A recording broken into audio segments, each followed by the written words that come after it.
Friends మనకైతే తెలంగాణ రాష్ట్ర ప్రభుత్వంలో ఉన్న రైతన్నలకి వానాకాలం పెట్టుబడుల సాయం కింద మనకైతే ఎకరం చొప్పున రూ. 7,500 జమ చేస్తున్నాం. అంటే గ్రీన్ సిగ్నల్ అయితే తెలంగాణ ముఖ్యమంత్రి మనకైతే ఆంధ్ర ప్రభుత్వం సీఎం రేవంత్ రెడ్డి గారు అయితే ప్రకటించడం అయితే జరిగింది. సో దీనికి సంబంధించిన ఆగస్టు 1 తారీఖు నుంచి అయితే మనకైతే రైతు భరోసాకు సంబంధించిన రూ. 7,500 అనేది ఓన్లీ ఇన్ని ఎకరాల వాళ్ళకే ఈ డబ్బులు అనేవి జమ చేస్తామని చెప్పడం అయితే జరిగింది. ఇన్ని ఎకరాలు మరియు ఇన్ని జిల్లాల వారికి మరి ఎవరైతే ఎన్ని ఎకరాలు ఉన్నారో వీరికైతే డబ్బులనేవి వేయడానికి తెలంగాణ రాష్ట్ర ప్రభుత్వం మొగ్గు చూపట్లేదని చెప్పడం అయితే జరిగింది. సో, అలాగే ఆ డబ్బులు పడాలంటే ఇవి ఉంటేనే వారైతే చెప్పడం అయితే జరిగింది.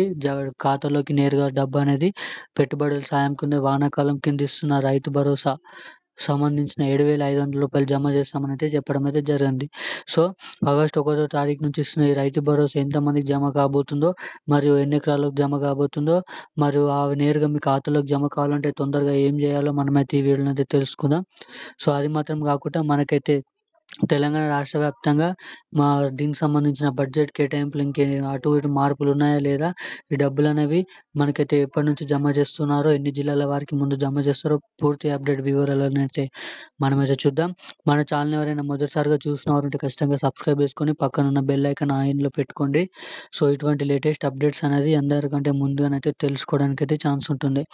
సో, తెలంగాణ రాష్ట్ర వ్యాప్తంగా మనకైతే సీఎం రేవంత్ రెడ్డి గారు గ్రీన్ సిగ్నల్ అయితే ఇవ్వడం అయితే జరిగింది. రైతు భరోసాకు సంబంధించిన మనకైతే ఆగస్టు 1 తారీఖు నుంచి అయితే రైతు భరోసాకు సంబంధించిన పెట్టుబడుల సాయం కింద వానాకాలం సీజన్‌కి సంబంధించిన మనకైతే ఎకరానికి చొప్పున రూ. 7,500.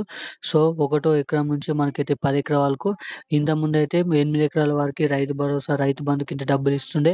సో, కానీ ఈసారి రూ. 2,000 పెంచుతూ మరియు 2 ఎకరాలు ఎక్కువ పెంచుతూ 10 ఎకరాలు ఉన్న వారికి కూడా ఎకరానికి చొప్పున రూ. 7,500 అనేది జమ చేస్తామనైతే చెప్పడం అయితే జరిగింది.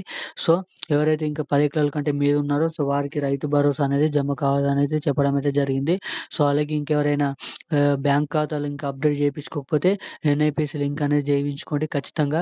ఎవరైనా ఎన్ఐపీఎస్ లింక్ ఇంకా చేపించుకోకపోతే మీ బ్యాంక్ ఖాతాకి ఖచ్చితంగా చేపించుకొని ఉండాల్సిందిగా తెలంగాణ రాష్ట్ర ప్రభుత్వం రైతులనైతే హెచ్చరించడం అయితే జరిగింది.